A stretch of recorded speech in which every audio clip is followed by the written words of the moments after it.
बार शुरू करने से पहले एक बार ऑडियो और स्क्रीन एक बार चेक करके बता दो, ऑडियो क्लियर आ रही है और स्क्रीन में कुछ लिख रहा हूँ तो विजिबल है कि नहीं।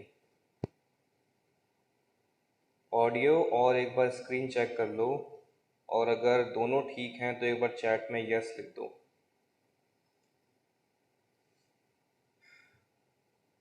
Yes yes yes yes yes yes, ठीक है ठीक है।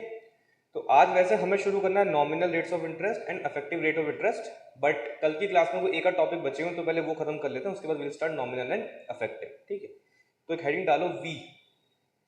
वी एक नई टर्म है जो हम यूज कर रहे हैं, we are calling it discount factor.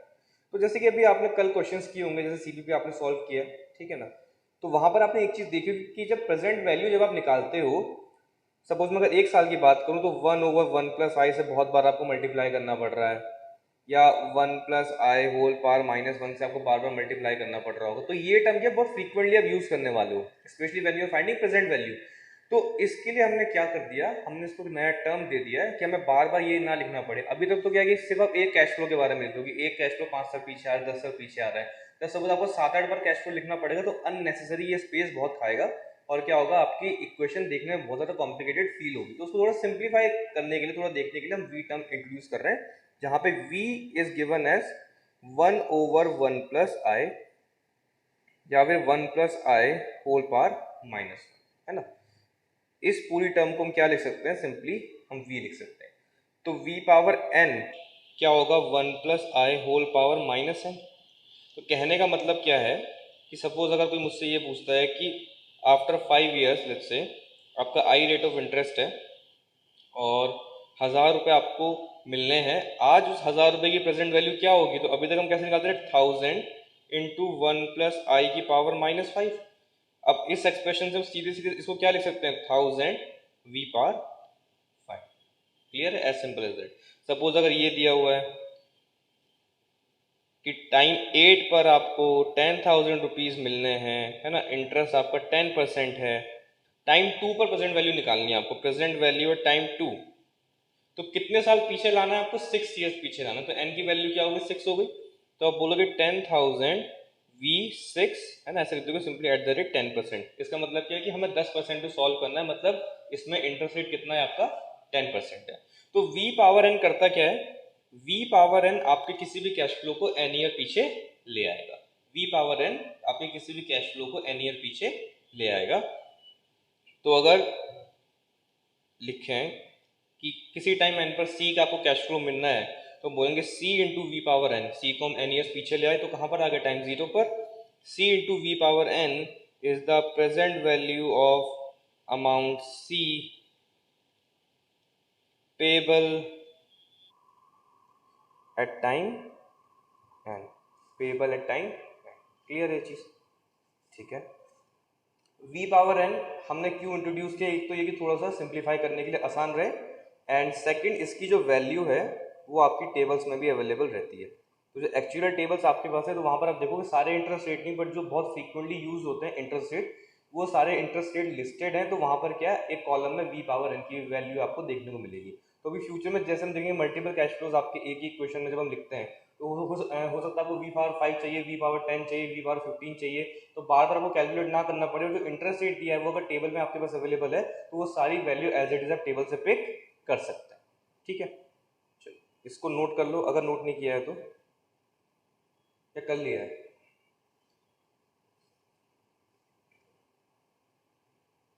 कर लिया, ठीक, ओके। नेक्स्ट हमने कल एक डिस्काउंट रेट पढ़ा था डी, फिर हमने एक इंटरेस्ट रेट पढ़ा था आई, और फिर हमने वी, आज हमने डिस्काउंट टर्म पढ़ा है। तो क्या करते हैं, डी, आई और वी, इन तीनों के बीच में कोई रिलेशनशिप अगर होती है तो वो एक बार फाइंड करने का ट्राई करते हैं। तो मैंने कहा वी पावर एन, इसको मैं लिख सकता हूँ 1 + i होल पावर -n, ये बाय डेफिनेशन आपका यही होता है। तो वी पावर एन करता क्या है, एन ईयर्स पीछे किसी भी कैश फ्लो को लेकर के आता है when interest rate is I. अगर उसी के कोरस्पॉन्डिंग इंटरेस्ट रेट आपका, सॉरी, अगर डिस्काउंट रेट आपको दिया हुआ जो कि आपका स्मॉल डी है, और मुझे अगर एन ईयर्स पीछे लाना, तो क्या करना पड़ेगा, 1 - d होल पावर n। तो मतलब ये इसके बराबर हुआ 1 - d होल पावर n के बराबर। ये भी आपके कैश फ्लो को n ईयर्स पीछे लाएगा, ये भी आपके कैश फ्लो को n ईयर्स पीछे लाएगा, और ये भी आपके कैश फ्लो को क्या n ईयर्स पीछे लाएगा। अगर सबकी पावर अगर हम हटा दें n, तो v into one plus I whole power minus one, one minus D, एक ये इक्वेशन आपके पास आ जाएगी। तो इनको सॉल्व करके देखते हैं क्या क्या इक्वेशन बन रही है। तो एक तो ये बन रही है v is equal to one minus D, तो यहाँ से d आ गया, d is equal to one minus V. तो d और v के बीच में ये इक्वेशन आपको मिल गई। Second, one minus D is equal to one plus I whole power minus one, जिसको मैं one over one plus I भी लिख सकता हूँ। अब मैंने क्या किया, one minus one plus I है ना इज इक्वल टू डी, ये हो गया आपका। तो ये हो गया आई over one plus I which is D. तो अगर मुझे कभी आई दिया हुआ है और मुझे डी निकालना है तो मैं इस सिंपल एक्सप्रेशन से डी की वैल्यू कैलकुलेट कर सकता हूँ। अच्छा, इसको फर्दर और हम सिंप्लीफाई कर सकते हैं। तो जैसे मैंने कहा d is equal to I over one plus I, इसको मैंने लिख दिया i into one over one plus I. ये क्या है, ये अपने आप में v है, तो यहाँ से मैंने d is equal to I V, ये भी मेरे पास एक इक्वेशन आ गई। ठीक है, तो क्या d is equal to I V, क्या इसको वर्ड्स में आप इंटरप्रेट कर सकते हो? क्या लॉजिकली कोई आपके पास इंटरप्रिटेशन है चीज़ की, है ना? अभी मैथमेटिकली तो हमने निकाल लिया, बट क्या इन वर्ड्स कोई लॉजिकली कुछ इसमें क्या कोई नई इंटरप्रिटेशन निकाल सकते हैं, कोई इंट्यूटिव डेफिनेशन हम इसमें हम निकाल सकते हैं? तो वो चीज़ आपको सोचनी है। तो अभी ये नोट करो एंड साथ साथ एक बार सोचो और देखो कि कुछ इसमें से आप डेफिनेशन निकाल पा रहे हो कि नहीं निकाल पा रहे हो। राइट, इसको नोट करो एक बार।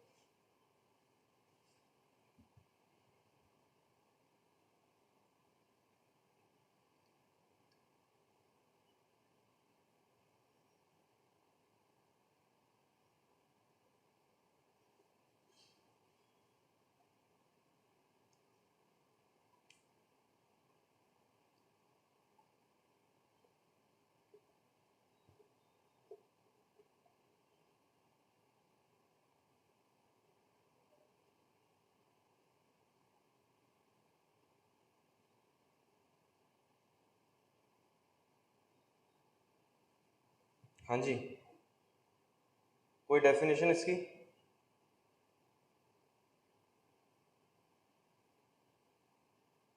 नहीं, देखो हमने जैसे जल्द अभी जब हम इफेक्टिव पढ़ेंगे, नॉमिनल पढ़ेंगे, तब हम और अच्छे तरीके से डेफिनेशन देंगे। पर कल जो हमने इंटरेस्ट रेट की बात की थी या हमने जो डिस्काउंट रेट की हमने बात की थी, वो सब effective rate of discount and effective rate of interest rate है आपके। तो जैसे आई जो आपका इंटरेस्ट रेट है, अगर मैं बोलता हूँ 10% पर एनम, तो 10% पर एनम कब होगा आपका? जब एक पूरा टाइम पीरियड, एक पूरा साल हो जाएगा, तो उस साल के एंड पे 10% इंटरेस्ट क्या उस पर अप्लाई हो जाएगा। वहीं पर जब मैंने डिस्काउंट रेट की बात की थी, तो डिस्काउंट रेट में मैंने ये बताया था कि discount rate is the interest deducted in advance. उसमें क्या है, आप जो साल का इंटरेस्ट है वो आप साल के स्टार्टिंग में ही काट लेते हो। तो अगर कोई मेरे पास आए और मुझे बोले कि मुझे आपसे कुछ पैसा उधार लेना है, उधार के ढंग से बात कर लेते हैं, आप कितना इंटरेस्ट लोगे? मैंने कहा मैं तो आई इंटरेस्ट लूंगा आपसे, मैं तो आई के हिसाब से आपसे इंटरेस्ट चार्ज करूंगा। बोले वो तो तब है ना जब मैं साल के एंड में आपको इंटरेस्ट दूंगा।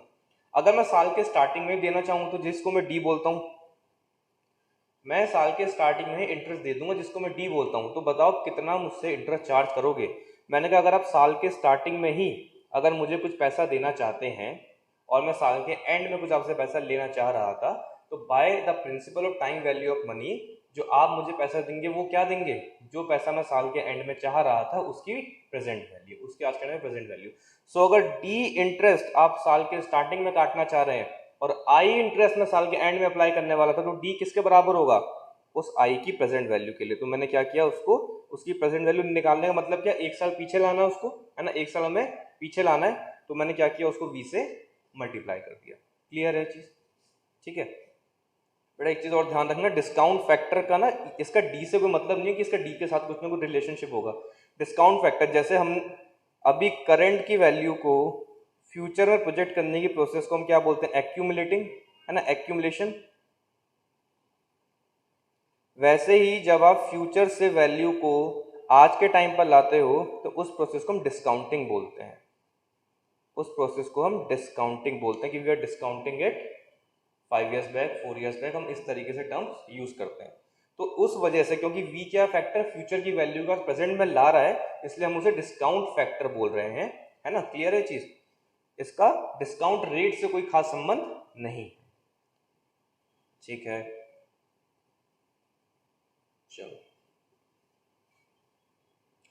नेक्स्ट लिखना इक्विवेलेंट रेट्स। इक्विवेलेंट रेट्स, तो इसमें लिखना two rates are said to be equivalent, two rates are said to be equivalent if they produce the same accumulated value, if they produce the same accumulated value।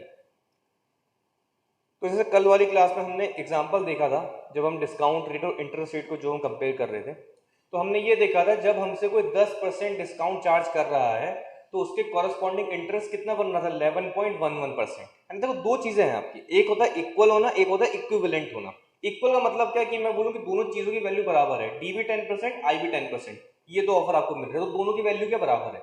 फिर equivalent का मतलब क्या है, जो हम कल हमने देखा था कि जब आपका डी 10% है तो उसके कोरस्पॉन्डिंग आई क्या होता है, 11.11%। तो ये दोनों सिचुएशन क्या है, एक दूसरे के इक्विवेलेंट है कि मुझे चाहे कोई 10% डिस्काउंट पर पैसा दे या ले, डिपेंडिंग अपॉन मैं क्या कर रहा हूँ, या फिर मुझे कोई इंटरेस्ट रेट 11.11% पे पैसा दे, दोनों केस मिलने क्या है, इक्विवेलेंट है। मुझे किसी में ना फायदा हो रहा है आपस में और ना ही किसी में नुकसान हो रहा है, दोनों ही चीजें क्या है, बिल्कुल सेम बातें हैं, बस अलग तरीके से लिखी गई है। 10% डिस्काउंट एंड 11.11% इंटरेस्ट रेट, जो मैं कल सॉल्व किया था। ठीक है, तो उस पर क्वेश्चन कर लेते हैं।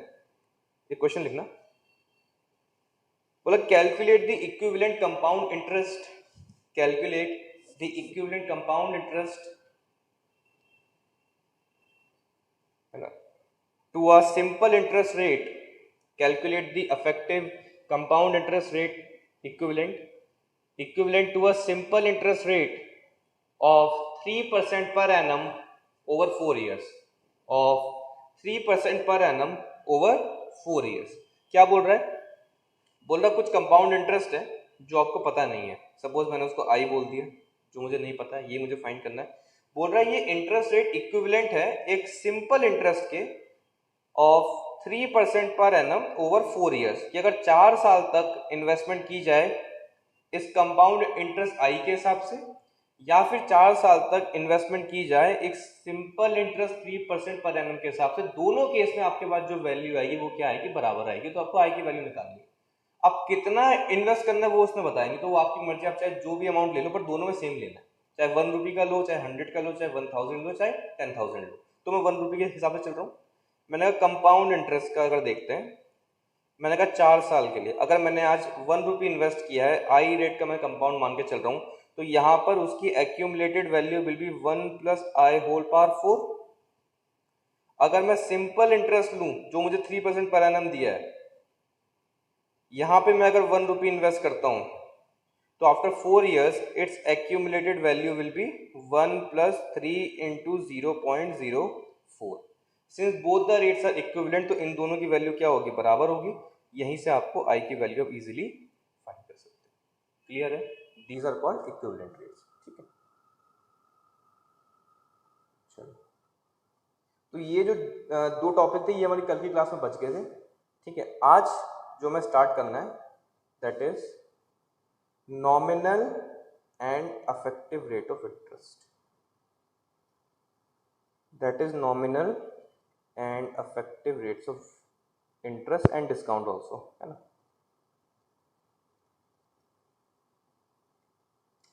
ये हमें पढ़ना है। तो अभी जो हम कल तक पढ़ते आ रहे थे, कल की क्लास में जो भी हमने पढ़ा था, वो सारे के सारे जो इंटरेस्ट रेट थे वो इफेक्टिव रेट ऑफ इंटरेस्ट थे। आपने सीबीबी में क्वेश्चन देखोगे तो वर्ड आ रहा था बार बार इफेक्टिव, तो उसको अभी के लिए मैंने कहा था कि आप इग्नोर कर देना, है ना। और आज हम समझेंगे कि इफेक्टिव और नॉमिनल का मतलब क्या होता है। तो इफेक्टिव रेट ऑफ इंटरेस्ट का मतलब क्या है कि वो एक टाइम पीरियड में, जो भी उनका टाइम पीरियड होगा उस टाइम पीरियड में एक बार अप्लाई होंगे, चाहे वो साल के एंड में अप्लाई हो, चाहे वो साल के स्टार्टिंग में अप्लाई हो, वो एक बार आपके अप्लाई होने वाले हैं। फॉर एग्जांपल जैसे मैंने कहा आई इज इक्वल टू 10% पर एनम, तो उसने बता दिया है कि हमारे जो साल का रेट है इंटरेस्ट का वो क्या है, 10% है। तो जैसे ही साल कंप्लीट होगा, जैसे ही साल कंप्लीट होगा, आपको क्या 10% आपकी इन्वेस्टमेंट पे आपको मिल जाएगा, है ना। मैंने कहा डिस्काउंट रेट है 10% पर एनम, उसने कहा ये पूरे साल के लिए हम बात कर रहे हैं कि पूरे साल तक जो भी आप लोन ले रहे हैं या जो भी आप इन्वेस्टमेंट कर रहे हैं, कुछ भी आप कर रहे हैं, ठीक है, उसके हिसाब से 10% जो है हम साल के स्टार्टिंग में ही काट लेंगे, ये पूरे एक साल का है, और फिर पूरे साल के बीच में कुछ भी नया अप्लाई नहीं कर रहे हैं। तो ये पूरे एक टाइम पीरियड में आपका एक बार अप्लाई हुआ। ऐसे सपोज मंथली होता है कि एक महीने का जो इंटरेस्ट है वो 5% है, तो जैसे ही एक महीना होगा वहां पर आपको 5% आपका इंटरेस्ट उस पर लग जाएगा। तो these are called effective rates of interest, और यहाँ पर कोई इफ एंड बट नहीं है कि 10% पर एनम लिखकर 10% आपको मिलेगा ही मिलेगा। Then there are things called nominal rates of interest, तो उसको थोड़ा समझते हैं, है ना, क्या हो रहा है। तो suppose I went to bank, ठीक है, मैंने बैंक से कहा कि मुझे आज 1 लाख रुपए आपके पास इन्वेस्ट करने हैं, आप मुझे बताओ मुझे आप क्या ऑफर कर रहे हो, क्या रेट चल रहा है आपका, मुझे कितना पैसा मिलेगा। बैंक ने कहा हमारा जो इंटरेस्ट रेट है वो ये है 10% पर एनम, मान के चलते हैं, ठीक है, for the sake of simplicity of calculation. तो मैंने कहा इसका मतलब, बोले इसका मतलब ये है कि आपको जो इंटरेस्ट अमाउंट मिलेगा वो 1 लाख पे 10% मतलब आपको मिलेगा 10,000 का, और इस साल के एंड पर हम आपको 1,10,000 रुपये वापस कर देंगे। मैंने कहा वेल एंड गुड, मैंने कहा मुझे कोई प्रॉब्लम नहीं, मुझे बढ़िया लगे, 10% मिल रहा है मतलब 10,000 मिल रहा है, मुझे इतना समझ में आया। मैंने कहा लेकिन एक्चुअली ना मेरे साथ एक प्रॉब्लम है, वो प्रॉब्लम क्या है सर, कि मेरी हर 6 महीने में ना कुछ लाइबिलिटी है, कुछ कमिटमेंट है, किसी को मुझे कुछ अमाउंट पे करना है, इसीलिए मैं क्या कर रहा हूँ, ये इन्वेस्टमेंट कर रहा हूँ। तो आप जो कर रहे हैं कि मुझे एक साल में 10,000 रुपये दे रहे हैं, 10% दे रहे हैं, आप एक काम करो मुझे ना आधे आधे साल में 2 बार करके दे दो। मैंने कहा 5% आप यहाँ दे दो मतलब 5,000, एंड 5% आप यहाँ दे दो 5,000। बैंक वालों ने साफ मना कर दिया, बैंक वाले बोले नहीं ये हम नहीं कर पाएंगे। मैंने कहा क्या दिक्कत है, मैंने कहा क्या प्रॉब्लम हो गई आपको, मैंने कहा मेरा पैसा है, मैंने जमा कराया है, तो अगर पैसा वापस मांग रहा हूँ तो मुझे मिलेगा नहीं वापस। बोले सर बिल्कुल मिलेगा, अगर आपको 6 महीने में चाहिए ना, मैंने कहा हाँ, बोले 6 महीने में मिलेगा हम आपको, लेकिन जो आप मांग रहे हैं 5,000 5,000 5%, 5%, वो हम नहीं दे पाएंगे, वो हम नहीं दे पाएंगे, हम उससे कुछ कम देंगे। मैंने कहा कम देंगे, मैंने कहा कितना कम देंगे, बोले आप मांग रहे हैं 5%, हम 5% नहीं, हम रफली आपको 4.88% दे पाएंगे, दैट इज 4880, और यहाँ पर 4.88% आपको फिर से दे देंगे 4880, तो आप पैसे निकाल लेना, टोटल आपको मिलेगा 9760 रुपीज, इतना टोटल आपको मिल जाएगा। मैंने कहा ऊपर मुझे आप दे रहे थे 10,000, यहाँ आप दे रहे हो 9760, ये 240 रुपये आपने मेरे काट लिए। मैंने जस्ट आपसे 6 महीने पहले पैसे क्या मांग लिए, आपने उस बात के लिए 240 रुपये काट लिए। बोले सर एक बात बताओ कि 1 साल के बाद आप अगर पैसे मांगने आते तो आप हमसे कितने मांगते? मैंने कहा 10,000। बोले ठीक है सर। बोले सर अगर हम ये बोलते कि बैंक के पास अभी पैसा नहीं है सर, आप ना 2 महीने के बाद आ जाना, तो आप मानते? मैंने कहा मैं नहीं मानता। बोले सर मान लीजिए अगर आपको मानना ही है तो आप फिर आप क्या बोलते हैं हमसे? तो मैं बोलता कि अगर मेरे को 2 महीने बाद पैसे मिल रहे हैं तो मैं 10,000 तो नहीं लूंगा, मैं उससे कुछ ना कुछ एक्स्ट्रा लेना चाहूंगा। बैंक वाले पूछे क्यों? मैंने कहा टाइम वैल्यू ऑफ मनी। तो बोले sir time value of money सिर्फ आपके लिए काम करती है, हमारे लिए काम नहीं करती। बोले जो पैसा आपने हमें कहा था कि आप 10% पूरे साल के लिए एक्यूमुलेट होने देंगे, कंपाउंडिंग होने देंगे, इस बीच हमारे प्लान्स थे कि हम आपका पैसा किसी को लोन में देंगे, कहीं पर हम इससे ज़्यादा इंटरेस्ट कमाएंगे, तो पूरा साल ख़त्म होने पे हम आपको 10% डिलीवर कर पाएंगे, 10,000 रुपये के हिसाब से हम आपको पैसा दे देंगे। वही पैसा आप 6 महीना पहले मांगने आ गए।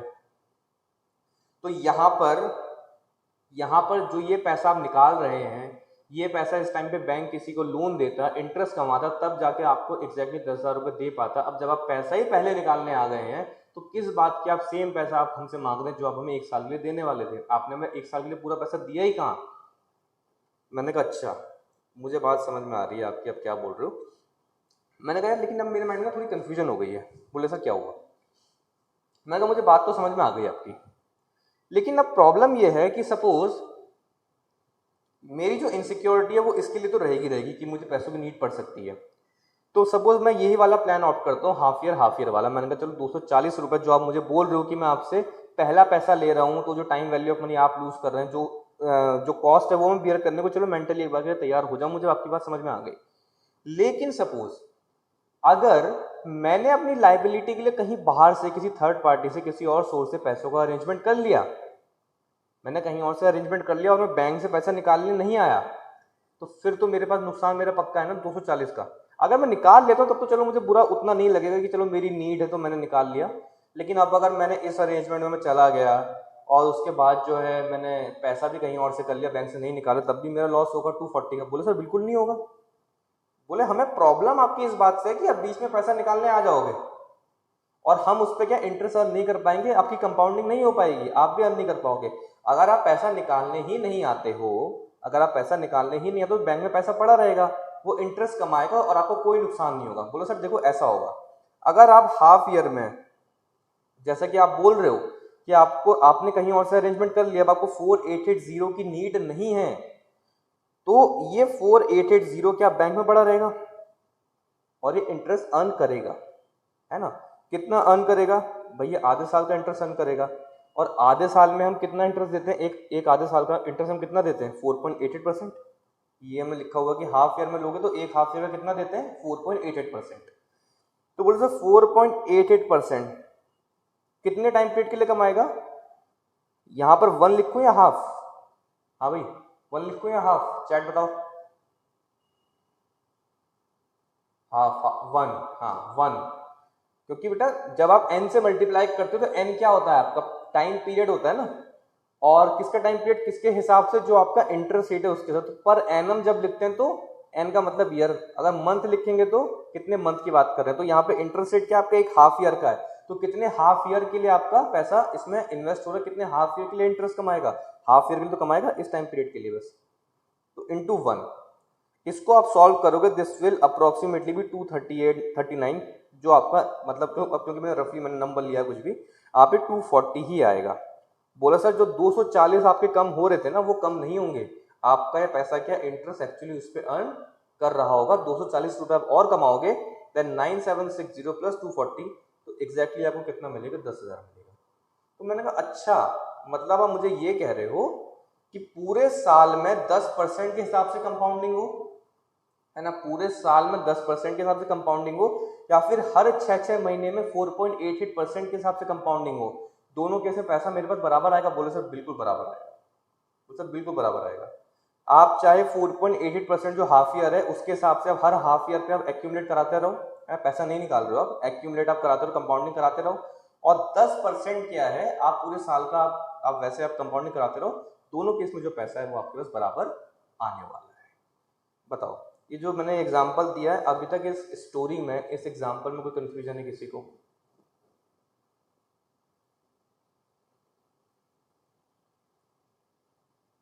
सर अगर पैसा निकाल, हाँ पैसा निकालेंगे तो नहीं आएगा, हाँ ऑफ कोर्स,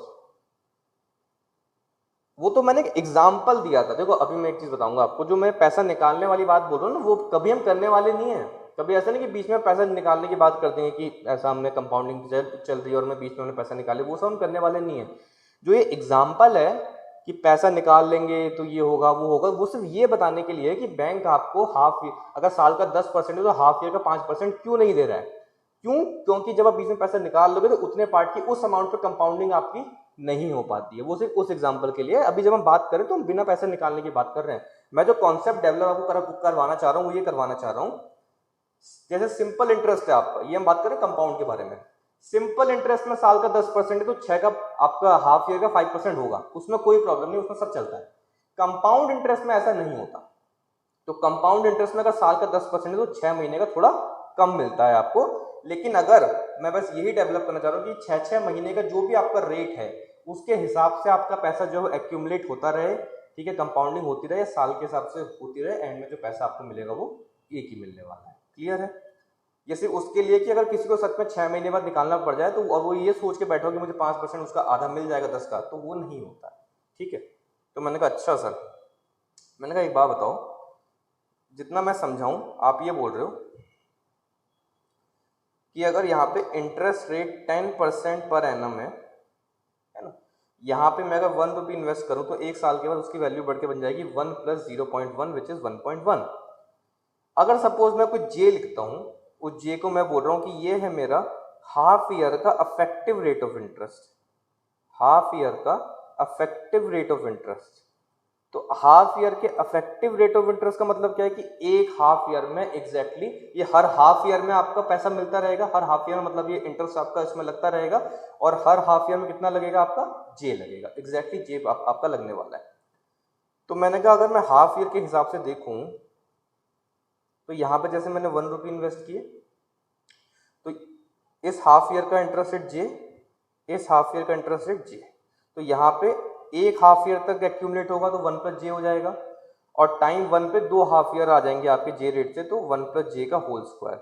तो इसके हिसाब से मैं अगर करूँ तो आफ्टर 1 ईयर मेरी वैल्यू जो बढ़ के बनेगी वो कितनी बनेगी, 1 प्लस जे होल स्क्वायर। मैंने कहा बिल्कुल ठीक है। तो बोले मैं चाहता हूँ कि ये जो दोनों वैल्यू हैं, चाहे 10% के हिसाब से पूरे साल में, जे के हिसाब से 2 बार, ये दोनों वैल्यू क्या है आपकी बराबर आए। तो यहाँ से 1 plus J this will be equal to 1 plus 1 की पावर 1/2 माइनस 1, ठीक है, सॉरी 1, हाँ, जे इज इक्वल टू दिस। तो जे की वैल्यू आपके पास आएगी, वो आप देखोगे this will come out as 4.88%। अब यहाँ पे मैंने सीधे वो नंबर पहले लिख लिया था बिकॉज मेरा एग्जाम्पल है तो मुझे पता है ना। तो जे जो आया आपका, ये आया 4.88% effective monthly rate of interest, effective monthly rate of interest, sorry half yearly sorry, effective half yearly rate of interest की एक हाफ ईयर में। अगर मुझसे पूछे कि एक हाफ ईयर में कितना पैसा मिलेगा, मैं बोलूंगा 4.88%। एक साल में कितना मिलेगा, 10%। ठीक है, क्लियर है। वैसे ही सपोज अगर मैं क्वार्टरली निकालना होता तो हम क्या बोलते हैं, सपोज अगर मैं क्वार्टरली निकालना होता और हम बोलते जे है हमारा effective rate of interest of 1 quarter, है ना, तो साल में कितने क्वार्टर होते, 4। तो हम बोलते हैं कि भाई जे रेट से साल में 4 बार कंपाउंडिंग हो, या फिर 10%, जो भी हम एग्जांपल लेके चल रहे हैं उसके हिसाब से एक बार कंपाउंडिंग हो, दोनों केस में पैसा बराबर है। अगर सपोज जे आपका मंथली होता, monthly effective rate of interest, तो हम बोलते जे रेट से चाहे 12 बार कंपाउंडिंग हो या 1.1 के हिसाब से कंपाउंडिंग हो, दोनों बातें क्या है, बराबर है। तो इन जनरल अगर मुझे लिखना है, लेट्स से अगर मैं जनरल टर्म्स में लिखना चाहूं तो मैं बोलूंगा suppose if interest is payable m times a year and J is the effective rate of interest of 1 mth period, then 1 plus J raised to power m is equal to 1 plus I, जहां पर I क्या है आपका, I है आपका effective rate of interest per annum, है ना, एक साल का आपका इंटरेस्ट रेट ये रहा। हम बोल रहे हैं कि जे अगर सपोज m टाइम्स मिल रहा है आपका, और अगर जे आपका 1 एम्पीरियड का इफेक्टिव रेट है, तो जे आपको m टाइम्स मिले साल में, या I आपको एक बार मिले, दोनों बातें बराबर। क्लियर है चीज, है ना। चलो इसको नोट कर लो, ये था ना, यहाँ से सही कर लिया, तो ये कर लो फिर।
ठीक है, चलो क्वेश्चन करते हैं।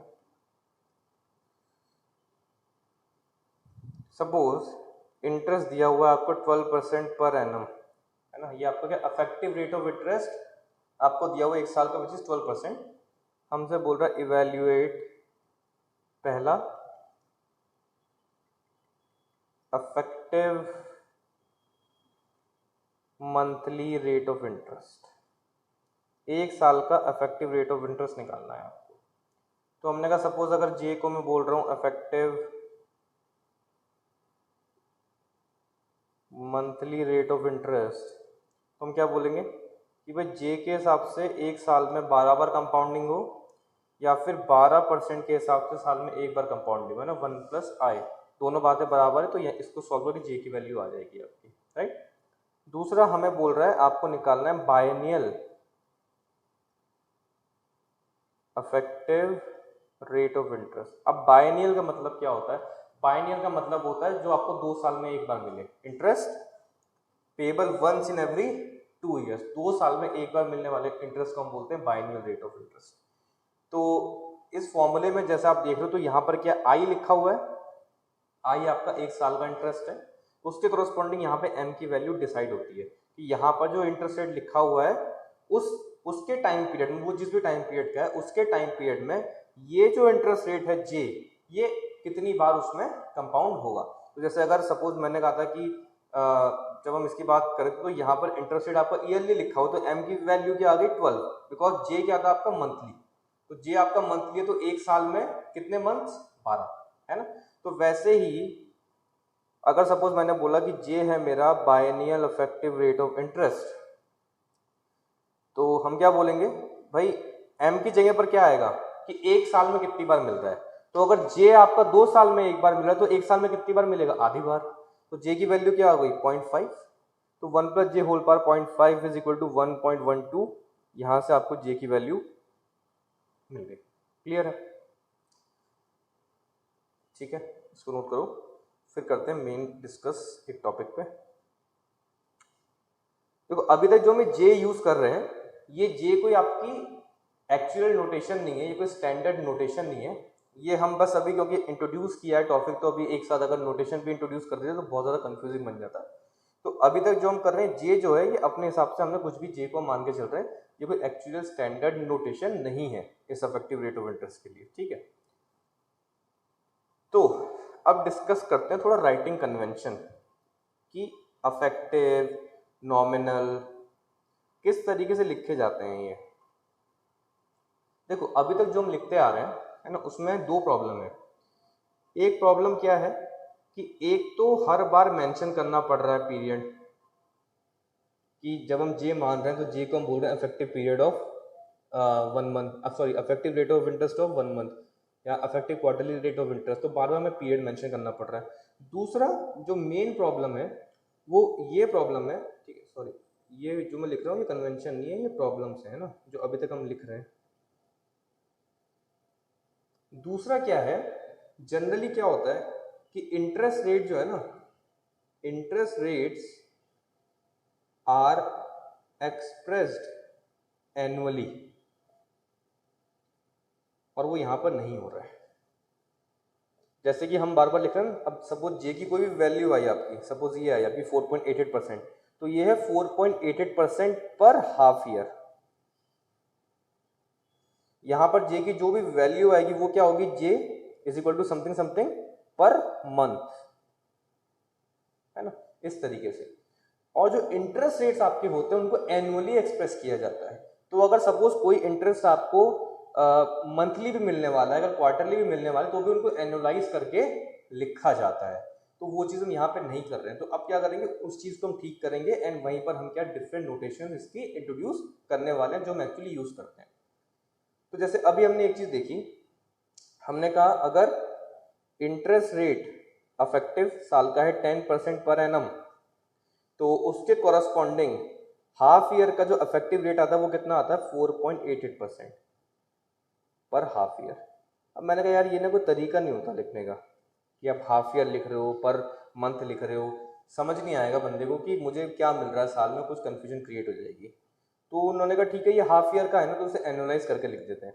तो अगर एनुअलाइज करके लिखना तो क्या करेंगे भाई, एक हाफ ईयर का ये है तो एक साल के हिसाब से हमें लिखना है एनुअलाइज करने के लिए। तो अगर एक हाफ ईयर का ये, तो एक साल का क्या होगा, इसको 2 से मल्टीप्लाई कर देते हैं, एक साल में 2 हाफ ईयर होते हैं। तो मैंने कहा इसको 2 से मल्टीप्लाई करने में 2.48% ये आ गया 9.76%। तो मैंने इसको लिख दिया, मैंने कहा जी 9.76% पर एनम। अब शुरू हो गई कन्फ्यूजन। मैंने कहा 1 मिनट, अब अगर आप इसको ऐसे लिखते हो 9.76% पर एनम, तो अब अगर कोई मेरे पास आएगा पूछने के लिए कि सर मैं 1 साल के लिए पैसा इन्वेस्ट करना चाह रहा हूँ, तो मुझे कितना इंटरेस्ट रेट मिलेगा, तो मैंने कहा अब मैं उसको 10% बोलूँ या फिर 9.76% बोलूँ, क्योंकि दोनों में तो एक ही चीज़ लिखा हुआ है 9.76% पर एनम, एंड यहाँ पे लिखा हुआ है 10% पर एनम। तो उसने कहा ऐसा नहीं होता सर, उसने कहा ये जो मैं नंबर लिखा है ना, ये मिलने वाला नहीं है, अगर कोई साल के हिसाब से आएगा। बोले सर आप ना एक बात अपने दिमाग में बैठा लो, उस बैंक वाले ने कहा। मैंने कहा क्या? बोले आप ये दिमाग में बैठा लो कि हमेशा अफेक्टिव रेट ऑफ इंटरेस्ट ही मिलता है। मैंने कहा अच्छा। बोले तो ये आपके साल का अफेक्टिव रेट ऑफ इंटरेस्ट है 10%, तो अगर साल के हिसाब से आप इन्वेस्टमेंट करोगे तो आपको हर साल के एंड में 10-10% पैसा आपका बढ़ता रहेगा, 10-10% बढ़ेगा। मैंने कहा फिर ये क्या है? बोले सर ये तो क्योंकि हमें हाफ ईयर का एक इंटरेस्ट रेट है हमारे पास, उसको मैं एनालाइज करके लिखना था, तो उस वजह से हमने इसको पर एनम करके लिख दिया। मैंने कहा इसकी तो कंफ्यूजन हो रही है। बोले सर फिर एक काम करते हैं, इसको यहाँ पर छोड़ते नहीं, इसको और लिखते हैं आगे। मैंने कहा क्या लिखोगे? बोले सर इसको ऐसे लिख देते हैं 9.76% पर एनम कन्वर्टेबल या फिर पेबल या फिर कंपाउंडेड हाफ ईयरली, इसके साथ ऐसा लिख देते हैं। बोलो सर अब मैं समझ गया आपको कंफ्यूजन क्या है। तो जब भी किसी कम पीरियड वाले रेट को एनालाइज करके हम लिखेंगे, तो हम उसके साथ ये लाइन जरूर लगा देंगे कि वो किस पीरियड में कन्वर्टेबल है। तो बोले सर अब हम इसको लिखेंगे 9.76% कन्वर्टेबल हाफ ईयरली या पेएबल हाफ ईयरली। तो बोले सर अगर कहीं पर भी ये लाइन लिखी हुई है तो इसका सिर्फ इतना सा मतलब है कि ये इंटरेस्ट रेट आपको एक बार में नहीं मिलेगा, ये आपके साल का इंटरेस्ट रेट नहीं है, ये आपको टुकड़ों टुकड़ों में मिलने वाला है।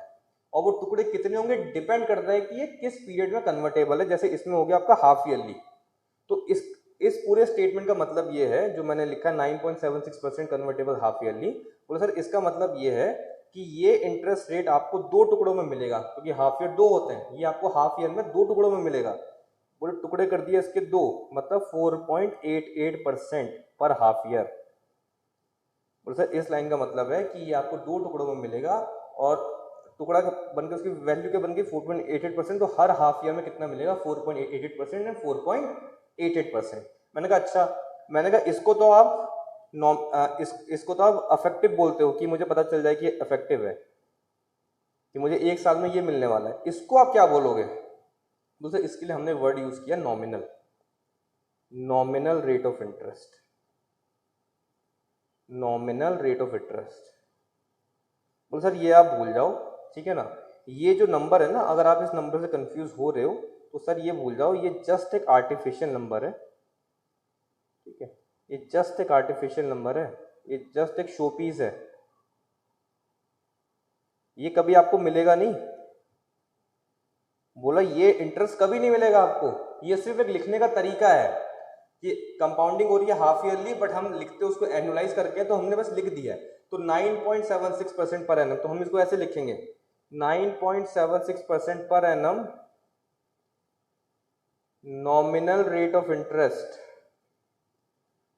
Nominal rate of interest convertible half yearly. बोलते तो यहां से आपको समझ जाना चाहिए कि पहली बात ये 1 साल का अफेक्टिव रेट नहीं है, मतलब 1 साल में आपको ये नहीं मिलने वाला है। अगर आप कंपाउंडिंग कराओगे वो तो कितना है आपका 10%, हर साल के एंड में 10% आपको मिलेगा। इस लाइन का मतलब ये है कि ये जो इंटरेस्ट रेट लिखा हुआ है ये आपको हाफ ईयरली के हिसाब से मिलता है और एनालाइज करके लिखा हुआ है।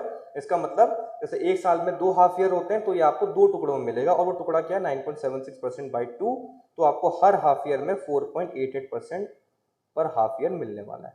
मैंने कहा अच्छा, मैंने कहा मतलब एक तरीके से ये मेरा एक हाफ ईयर का अफेक्टिव रेट ऑफ इंटरेस्ट हो गया। बोला सर बिल्कुल सही पहचाना आपने कि आपके एक हाफ ईयर का अफेक्टिव रेट ऑफ इंटरेस्ट होगी, कि हर हाफ ईयर में आपको ये मिलने वाला है, और ये हमने उसी को क्या किया एनालाइज करके हमने लिख दिया। मैंने कहा अच्छा, मैंने कोई नोटेशन है इसकी? बोला हाँ है। बोला सर हम नॉमिनल के लिए जो हम यूज करते हैं वो यूज करते हैं जैसे आय, और ऊपर हम ब्रैकेट में एक नंबर लिख देते हैं। उस नंबर का मतलब ये होगा कि इस इंटरेस्ट रेट के कितने टुकड़े होने वाले हैं, या 1 साल में ये इंटरेस्ट रेट कितने टुकड़ों में मिलेगा, या कितनी बार कंपाउंडिंग आपकी इसके साथ कॉरेस्पॉन्डिंग होगी, how many times this interest rate is payable in a year. तो जैसे ये आपका हाफ ईयर है, है ना, ये आपका हाफ ईयर का है, तो एक साल में कितनी बार, 2 बार। तो हम लिखेंगे I2 और इसको हम लिख देंगे 9.76% पर एनम। मैंने कहा अच्छा, तो बोल सर ये हो गया nominal rate of interest convertible half yearly. मैंने कहा ठीक है, समझ में आ गया। तो मैंने कहा मतलब अगर मैं I2/2 करूँगा जो कि 4.88% आता है, तो मतलब ये क्या आएगा, बोले सर ये आएगा आपका अफेक्टिव रेट ऑफ इंटरेस्ट पर हाफ ईयर।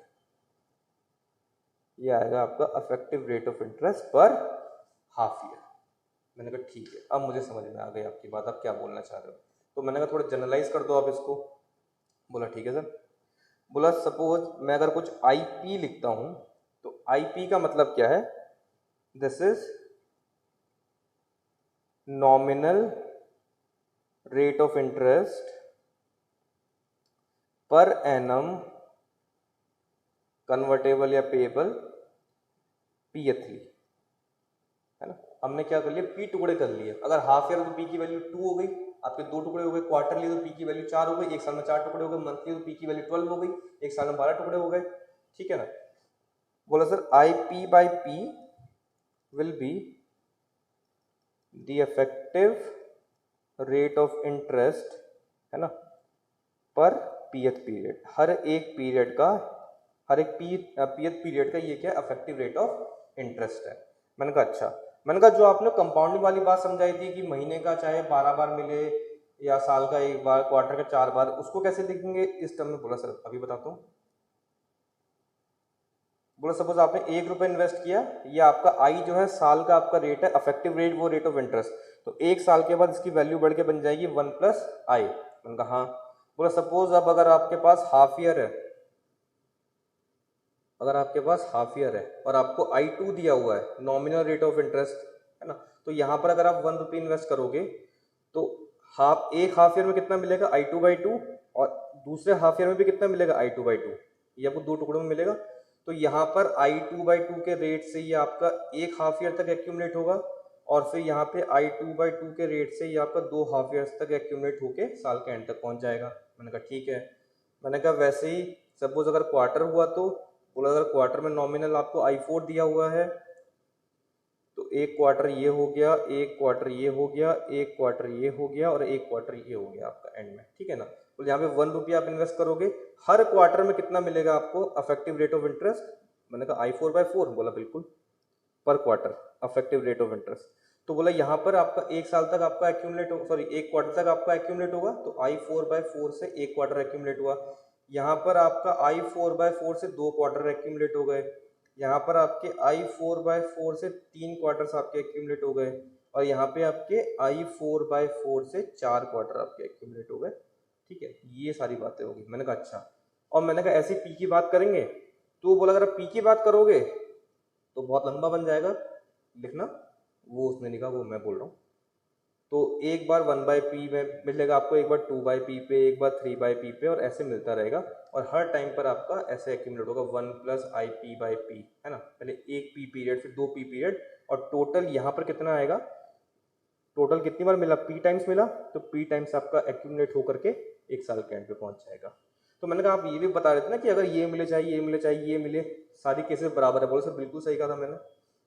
बोला सर आपको I2/2 साल में 2 बार मिले, उसके हिसाब से साल में 2 बार आपका पैसा एक्यूमुलेट हो। I4/4 4 बार मिले, I12/12 12 बार मिले, IP/P कुछ भी कर लो आप, P टाइम्स मिले, या फिर 1+i, आई क्या है, साल का अफेक्टिव रेट ऑफ इंटरेस्ट, वो आपको एक बार मिले। सारी बातें बराबर है, सारी बातें बराबर है। मैंने कहा ठीक है। बोलो सर यहाँ से एक रिलेशनशिप निकाल लेते हैं, 1+IP/P whole power P is equal to 1+i। तो सपोज अगर मुझे IP दिया हुआ है और मुझे I निकालना है, तो इस इक्वेशन से निकाल सकता हूँ मैं। अब अगर सपोज मेरे को इक्वेशन ड्रॉ करनी है कि मुझे I दिया हुआ है और मुझे IP निकालना है, तो उसको सॉल्व कर लेते हैं। तो मैंने कहा 1+IP/P, ये हो जाएगा 1+i होल पावर 1/p, ये हो गया IP/P is equal to 1+i whole power 1/p -1, ये हो गया IP is equal to P times one plus I whole power 1/p-1। ये मैंने कहा मेरे पास इक्वेशन आ गई है ना, कि अगर मुझे आई दिया हुआ है, साल का इफेक्टिव रेट ऑफ इंटरेस्ट मुझे अगर दिया हुआ है, तो उससे कॉरस्पॉन्डिंग मुझे अगर आईपी निकालना है तो मैं इजीली निकाल सकता हूँ। ठीक है, चलो इसको पहले एक बार नोट कर लो यहाँ से।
थोड़ा क्वेश्चंस करते हैं इस पे, है ना, 2-3 क्वेश्चंस करते हैं तो और क्लियर होगा मैं क्या बोल रहा हूँ।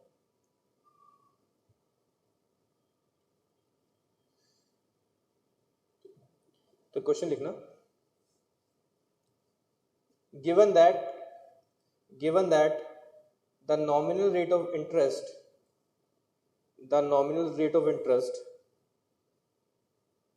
per annum, given that the nominal rate of interest per annum convertible quarterly is given as 8%,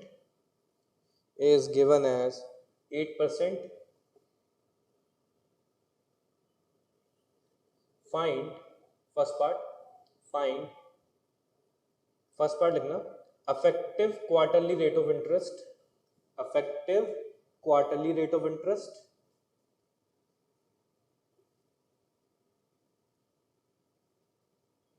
second part effective annual rate of interest, and third part nominal monthly rate of interest, nominal rate of interest convertible monthly, third part लिखना nominal rate of interest convertible monthly।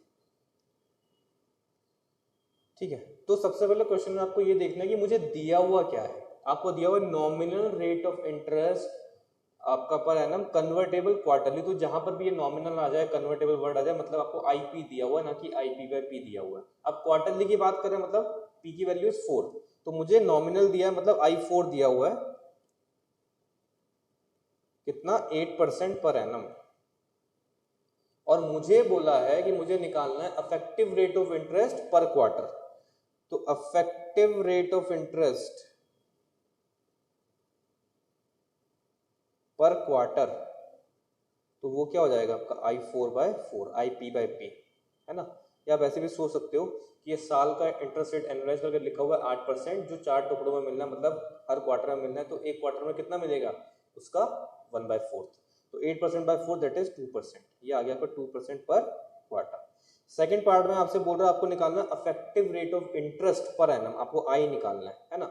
तो हम क्या बोलते हैं, आपने उसको ऐसे word में याद रखो, फॉर्मूला तो आपको याद रहेगा वो तो जब आप बहुत सारे क्वेश्चन प्रैक्टिस करोगे, आप ऐसे वर्ड में याद रखो कि भाई मुझे I4/4 साल में 4 बार मिले या फिर साल का इंटरेस्ट I एक बार मिले, दोनों बातें बराबर है।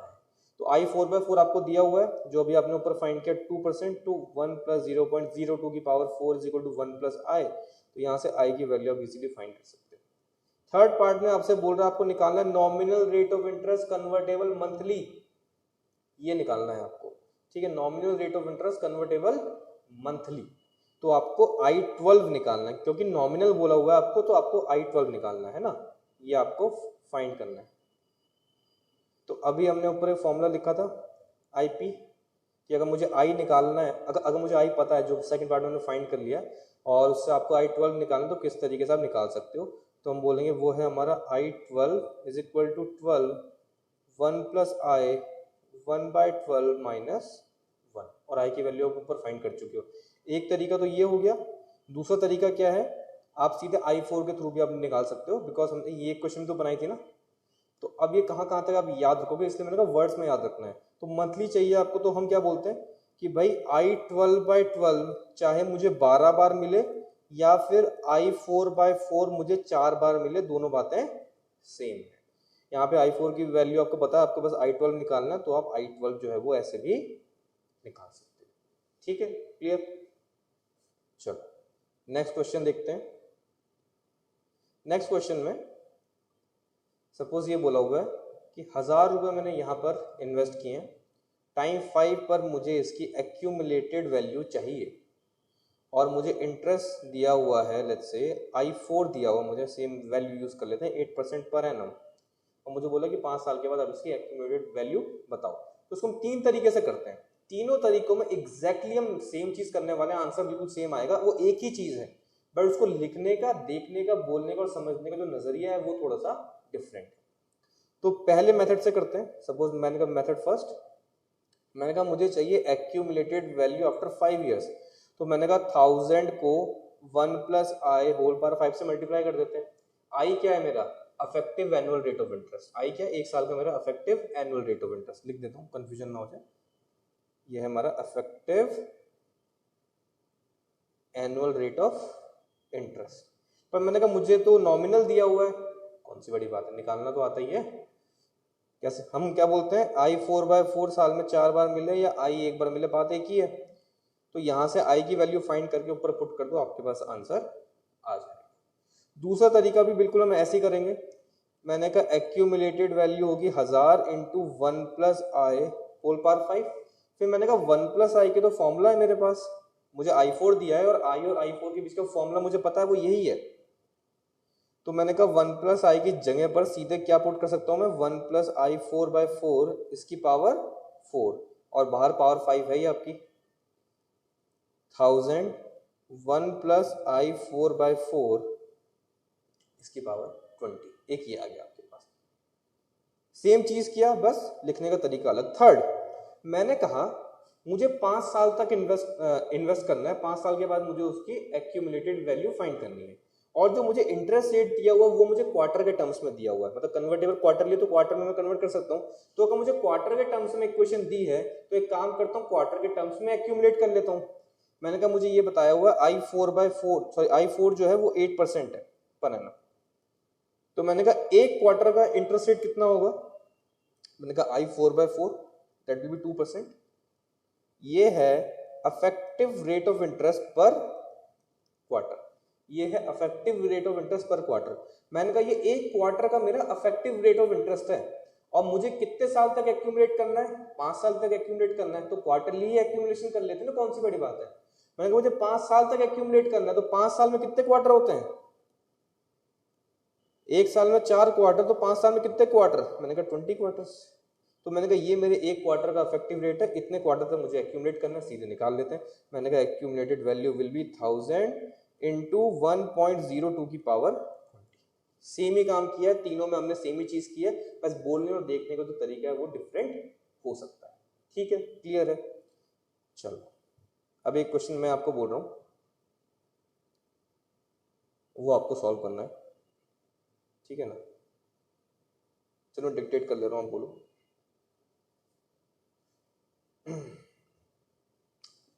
ये नोट कर लो यहां से, ठीक, कर लो, पहले नोट करो।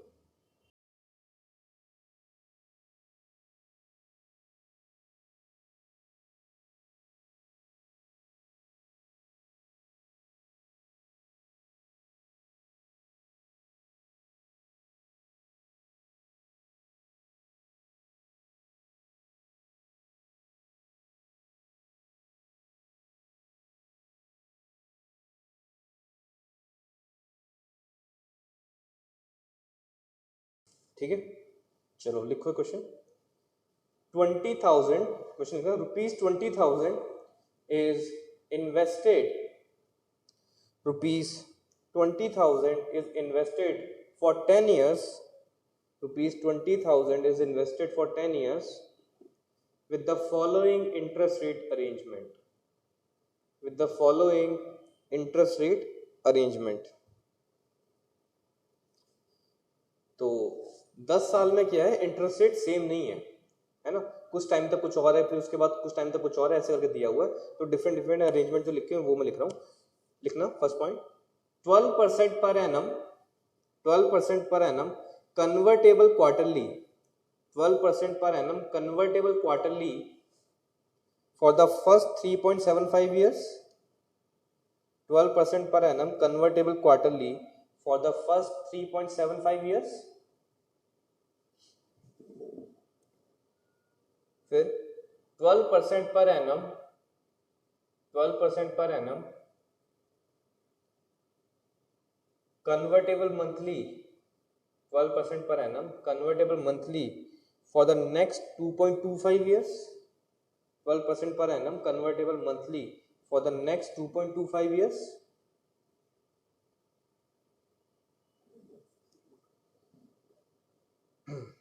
उसके बाद 6% per annum, 6% per annum convertible half yearly 6% per annum, convertible half yearly for the next 2 years, 6% per annum, convertible half yearly for the next 2 years,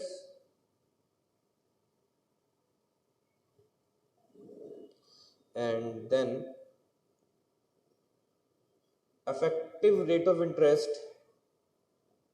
10% per annum for the last 2 years. Effective rate of interest 10% per annum for the last 2 years. तो ये सब आपको 10 साल के बाद इसकी value बतानी है. क्लियर है?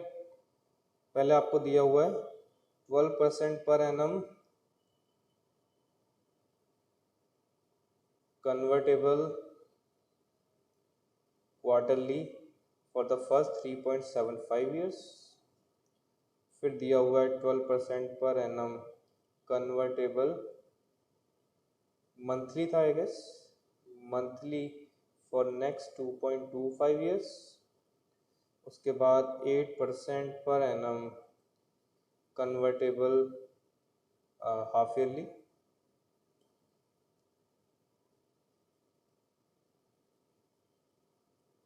For next 2 years. उसके बाद 10% पर annum effective rate of interest for next 2 years. ये आपको अरेंजमेंट दिया हुआ है. इसको यूज करके आफ्टर 10 ईयर्स आपको इसकी एक्यूमुलेटेड वैल्यू फाइंड करनी है.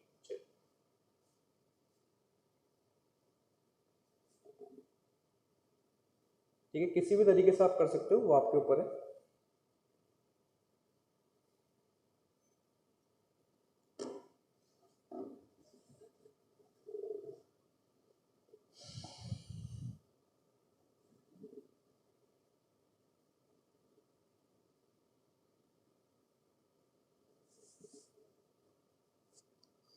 एग्जैक्ट वैल्यू नहीं निकालनी है आपको, सिर्फ और सिर्फ एक्सप्रेशन लिखना है.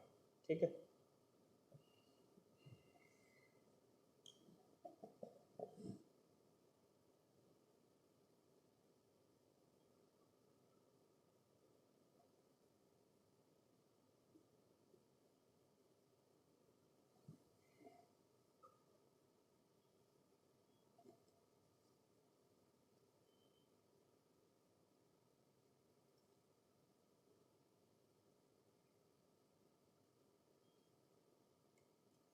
चलो, अब आपने इक्वेशन लिख ली होगी. मैं भी बस इक्वेशन ही लिख रहा हूँ. तो पहले 3.75 ईयर्स में कुछ चेंज हो रहा है. उसके बाद अगले 2.25 ईयर्स और, मतलब 3.75 प्लस 2.25 कहाँ पहुँच गए अब? 6 ईयर्स पे. यहाँ तक कुछ और चेंज हो रहा है, फिर अगले 2 साल तक कुछ और चेंज हो रहा है, फिर उसके अगले 2 साल कुछ और चेंज हो रहा है. तो यहाँ पर तो आपको दिया हुआ है क्या? कन्वर्टेबल क्वार्टरली I4 दिया हुआ है 12%. यहाँ पे आपको मंथली दिया हुआ है 12%. यहाँ आपको हाफ ईयरली दिया हुआ है 8% और यहाँ पे आपको अफेक्टिव दिया हुआ है 10%. यहाँ आपसे बोल रहा है कि 20,000 रुपये आपने इन्वेस्ट किए. तो मैंने कहा अगर इतने सारे ही मुझे कन्वर्टेबल और ये सब दिए हुए हैं तो एक काम करते हैं, जो इनके टाइम पीरियड है उसी में कन्वर्ट कर लेते हैं और उसी में काम कर लेंगे. तो जैसे कि एक क्वार्टर के हिसाब से अगर I4 मुझे 12% दिया हुआ है तो एक क्वार्टर का इंटरेस्ट रेट कितना होगा? 12/4 दैट इज 3% पर क्वार्टर. ये मुझे एक क्वार्टर का इंटरेस्ट रेट मिल गया. अच्छा, अब 3.75 ईयर्स में कितने क्वार्टर आएंगे? तो एक साल में कितने हो गए आपके? 4 क्वार्टर्स. तो 3.75 ईयर्स में 3.75 इंटू 4, तो 3 साल में हो गए आपके 12 क्वार्टर और 0.75 इटसेल्फ मींस 3 क्वार्टर. तो आपके हो गए कितने? 15 क्वार्टर्स. है ना? क्लियर? देन यहां पर क्या मुझे मंथली दिया हुआ है? तो मंथली I12 दिया हुआ 12%. तो एक मंथ का इफेक्टिव क्या होगा? 12/12 विच इज 1%. तो 1% पर मंथ ये मुझे दिया हुआ है. अब आपके 3.75 से 6 के बीच में कितने मंथ्स होते हैं? तो 3.75 से पहले 4 तक जाए तो 0.25 ईयर. तो 0.25 ईयर का मतलब क्या? 3 मंथ्स. और उसके बाद आपके 2 साल. तो 2 साल में कितने हो गए आपके? 24 मंथ्स. तो 24 प्लस 3 आपके कितने हो गए? 27 मंथ्स. वरना आप चाहो तो 2.25 इंटू 12 करके भी आप देख सकते हो. 27 मंथ्स. हम क्या कर रहे हैं, इंटरेस्ट रेट और टाइम पीरियड दोनों को एक ही टाइम फ्रेम में ले आ रहे हैं, बिकॉज बहुत सारे कब तक फॉर्मूला लगाते रहेंगे। फिर यहाँ पर क्या आपका हाफ ईयरली, तो I2 दिया हुआ आपको 8%, तो एक हाफ ईयर में क्या हो जाएगा, I2/2 which is 8%/2 which is 4%, 4% पर हाफ ईयर। अब 2 साल में कितने हाफ ईयर होंगे, 4 हाफ ईयर, 4 हाफ ईयर। यहाँ पर ये तो आपका सिंपल साल का दिया हुआ 10% पर एनम, और आपके पास 2 साल ही है। तो हमने कहा अब करते हैं एक्यूमुलेट। तो मैंने कहा सबसे पहले 20,000 रुपए 3% पर क्वार्टर के रेट से 15 क्वार्टर तक एक्यूमुलेट होंगे। तो 20,000 इंटू 1.03 की पावर 15, कहाँ पहुंच गए आप, इस टाइम पीरियड पे 3.75। ये टाइम पीरियड आपने कवर कर लिया। अब आपको कवर करना है ये वाला टाइम पीरियड। तो आपने कहा यहाँ तक वैल्यू बढ़ के इतनी बन चुकी है। फर्दर अब ये पैसा एक्यूमुलेट होगा 1% पर मंथ के हिसाब से कितने महीने तक, 27 महीने तक, 1.01 की पावर 27। आप पहुंच गए यहाँ पे। अब यहाँ तक पहुंच के पैसा आपका इतना बढ़ गया। आपने कहा अब ये पैसा एक्यूमुलेट होगा 4% पर हाफ ईयर के हिसाब से 4 हाफ ईयर तक। तो फिर हम ये डिस्टेंस कवर कर लेंगे, तो बोलेंगे 4% के हिसाब से 4 टाइम पीरियड तक। अब आप पहुंच गए हो ये पूरा पैसा टाइम 8 पे। अब 10% के हिसाब से 2 साल तक आपका पैसा और एक्यूमुलेट होने वाला है। तो ये पूरी जो वैल्यू है ये कहाँ पर आ गई आपकी value, at time t is equal to 10। Clear है। चाहते तो आप इसे सीधे फॉर्मूले में भी पुट कर सकते थे। आप बोलोगे I4 दिया है, I12 दिया है, इसके हिसाब से हम करते चले जाते हैं, तो वो भी ठीक है, कोई बड़ी बात नहीं है। आपने कहा 20,000 1 प्लस I4/4 कर हम वो ही रहे, है ना। एक क्वार्टर का तो कितने क्वार्टर तक, 15 क्वार्टर तक। फिर हमने कहा आपका यही हो जाएगा I12/12 कितने महीने तक, 27 महीने तक।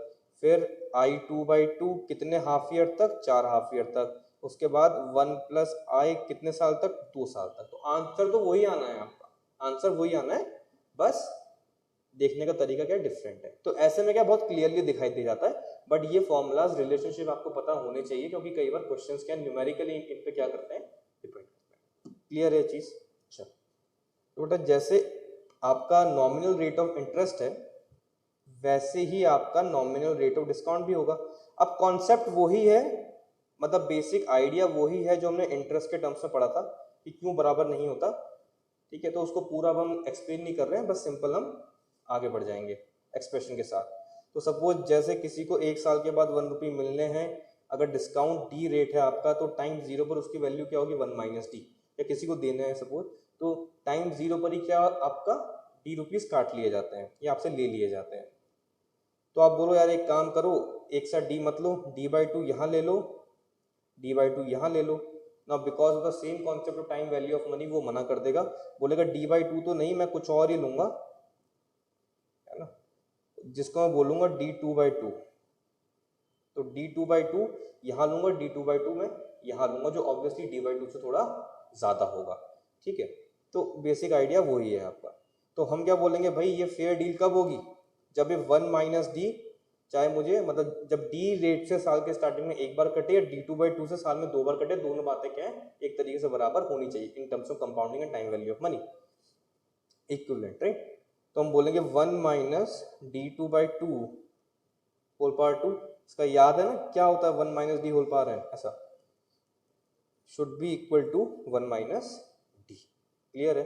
इन जनरल अगर बात करें तो हम बोलेंगे 1 minus D P by P whole power P must be equal to 1 minus D. Clear है। चलो इसको नोट कर लो पहले एक बार, फिर इस पे एक या दो क्वेश्चन करते हैं, देन हमारा टॉपिक खत्म हो गया हमारा आज का।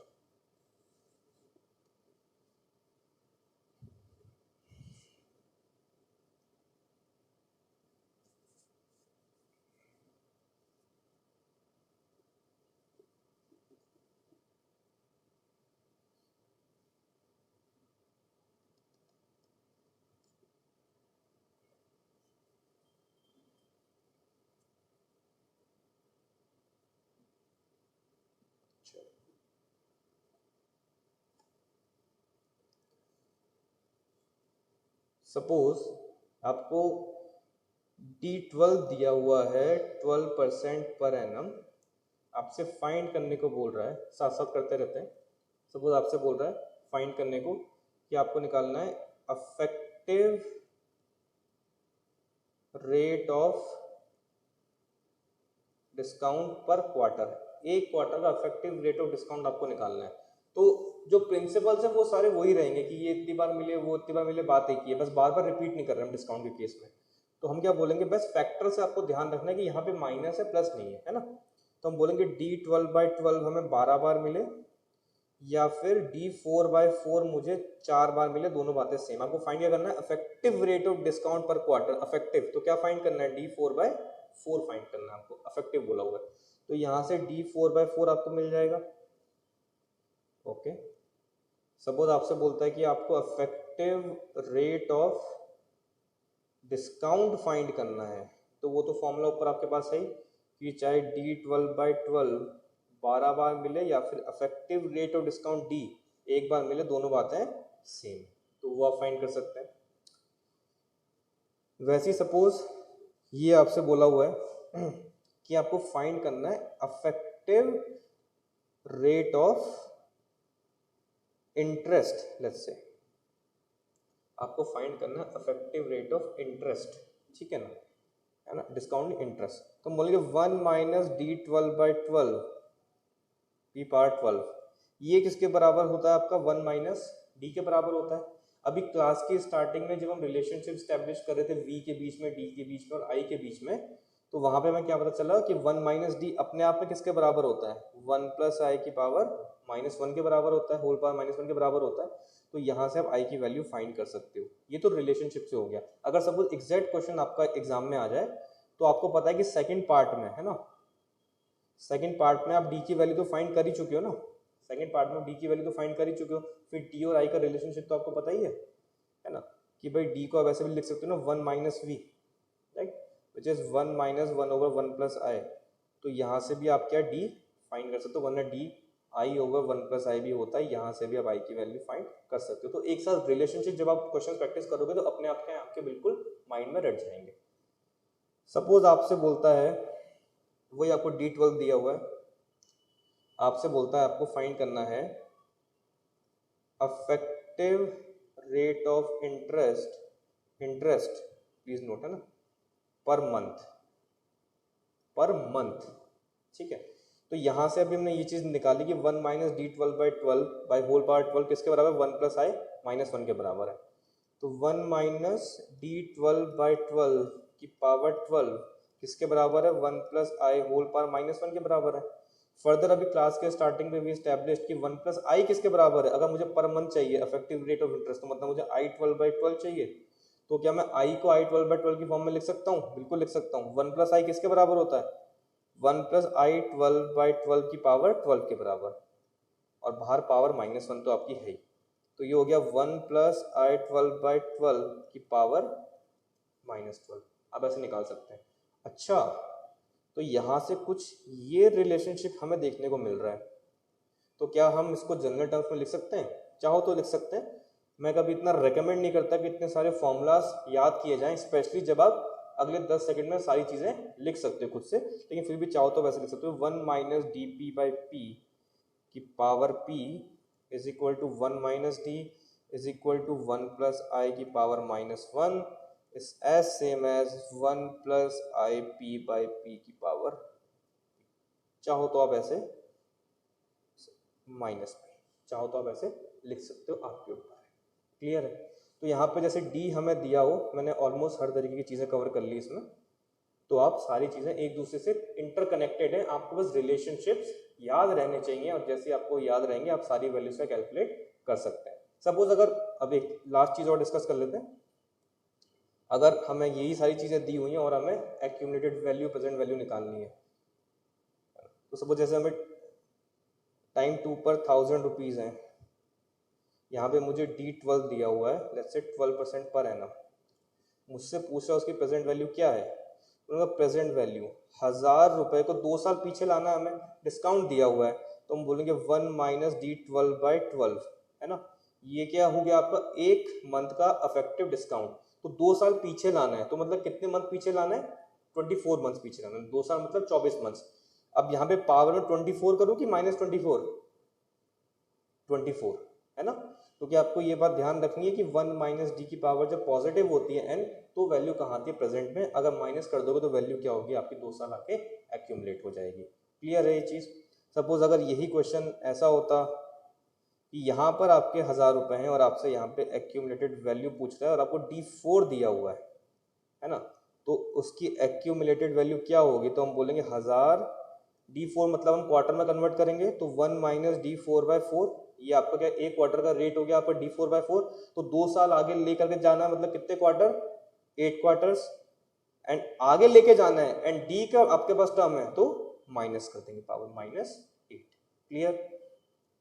अगर इंटरेस्ट रेट मुझे दिया हुआ है ऐसा ही कुछ 2 साल, सेम एग्जांपल 1000 रुपये, यहाँ पे मुझे I4 दिया था, लेट्स से I4 दिया हुआ कुछ भी, प्रेजेंट वैल्यू मुझसे पूछ रहा है तो हम बोलेंगे present value will B 1001 plus I4/4। तो यहाँ पे मैंने क्या कर लिया, इसको एक क्वार्टर के इफेक्टिव इंटरेस्ट रेट पे ले आया। अब मुझे 2 साल पीछे लाना है तो कितने क्वार्टर, 8 क्वार्टर, बट यहाँ पे I है तो अगर पीछे लाना है प्रेजेंट वैल्यू निकालनी है तो power -1 plus I4/4 whole power -8। Clear है चीज। तो आप इस तरीके से सारे रिलेशनशिप को यूज करके आप क्या कर सकते हैं, कुछ भी दिया हो उससे आप कुछ भी चीज इजीली कैलकुलेट कर सकते हैं। डी दिया है, आई दी, आप उससे आई, आईपी, डीपी जो चाहे, प्रेजेंट वैल्यू है ना, एक्यूमुलेटेड वैल्यू, जो भी चीजें आप चाहें वो सारी चीजें आप इजीली कैलकुलेट कर सकते हैं, वाइस वर्सा। तो अभी क्या है, अभी सारे रिलेशनशिप, जैसे मैंने आपको पहले से मैंने एक चीज बताई हुई है कि हर चैप्टर जब खत्म होगा आपको एक पतली सी नोटबुक बनानी है और 2 पेज आपको हर चैप्टर के लिए छोड़ने हैं। फर्स्ट पेज पे आप क्या करोगे, जैसे अभी स्टार्टिंग में आप देख रहे हो कि बहुत सारे नोटेशंस हैं, बहुत सारे डिफरेंट कॉन्सेप्ट्स हैं, तो उनकी जो रिलेशनशिप्स हैं आपस में इंपॉर्टेंट फॉर्मूलाज हैं, वो सारे आपको एक पेज में नोट करके लिखना है। सेकंड पेज पे आपको क्या करना है, सेकंड पेज में आपको तब वो चीजें फिल करनी है, वो सेकंड पेज तब फिल करना है जब आप इस टॉपिक के, इस चैप्टर के आप असाइनमेंट सॉल्व कर चुके। तो आपने ये चीज देखी होगी, मैं एक्चुअली की बात नहीं कर रहा हूँ, आपने चाहे कोई भी पेपर दिया, कभी कोई मैथ्स का एग्जाम दिया, कभी कोई फिजिक्स का एग्जाम दिया, कभी स्कूल में कॉलेज में एग्जाम दिया, तो किसी न किसी टॉपिक के जब आप क्वेश्चन करने बैठते हो तब आपको पता चलता है कि किसी एक आध तरह की गलतियां जो बार बार आप रिपीट करते हो, आपको पता है कि अच्छा यहाँ पर मैंने ये मिस्टेक में जनरली कर देता हूँ या कर देती हूँ, या ये वाली चीज जो क्वेश्चन में मैं मिस कर जाता हूँ और ये वाली चीज की वजह से मेरी जो आंसर है वो गलत हो जाते हैं। तो जब आप पूरा एक असाइनमेंट जब आप ट्राई कर लेंगे, जब क्वेश्चन जब आप ट्राई कर लेंगे तो आपको पता होगा कि इस पर्टिकुलर टॉपिक में मेरे से मेनली कहाँ पर मिस्टेक से भूल चूक होती है। तो वो सारी चीजें आपको इंपॉर्टेंट पॉइंट बना करके लिखनी है। तो एग्जाम से जस्ट एक दिन पहले, जैसे कि मैंने आपको बताया था, आपका बहुत कुछ मन कर रहा है कुछ पढ़ने का, कुछ देखने का, तो आप क्या करें, एग्जाम से एक दिन पहले आप वो जो पतली सी नोटबुक है वो आप खोल करके देखें, उसमें आपको 10 से 15 मिनट के अंदर जो है, या मैक्सिमम हाफ एन आवर के अंदर पूरे सिलेबस का जो बातें आपको ध्यान रखनी है एग्जाम हॉल के दिन, एग्जाम डे के दिन, वो सारी की सारी चीजें जो है वो आपके माइंड में बैठ जाएंगी, आपको कुछ स्पेशली उस दिन पढ़ने की जरूरत नहीं पड़ेगी। तो इस चीज को भी प्रैक्टिस में लाना है और एक पतली सी नोटबुक जरूर बनानी है। ठीक है, okay, this is about today's class. अब नेक्स्ट क्लास में will start force of interest, इसी को आगे कंटिन्यू करेंगे। ठीक है, चलो, थैंक यू।